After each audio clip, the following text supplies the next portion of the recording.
പണ്ട് പാടവരമ്പത്തിലൂടെ ഒരു ഓലക്കുടയുമെടുത്ത് ചെറുഞാറു നടന്നൊരു കാല തന്നു ഓടി നടന്നൊരു പെണ്ണെ.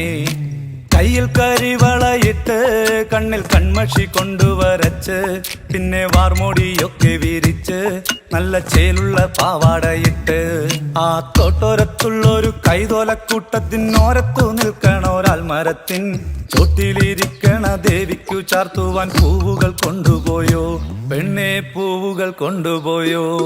പണ്ട് പാടവരമ്പത്തിലൂടെ ഒരു ഓലക്കുടയുമെടുത്ത് ചെറുഞാറു നടന്നൊരു കാല തന്നു ഓടി നടന്നൊരു പെണ്ണെ. കയ്യിൽ കരിവളയിട്ട് കണ്ണിൽ കൺമഷി കൊണ്ടുവരച്ച് പിന്നെ വാർമോടിയൊക്കെ വിരിച്ച് നല്ല ചേലുള്ള പാവാടയിട്ട്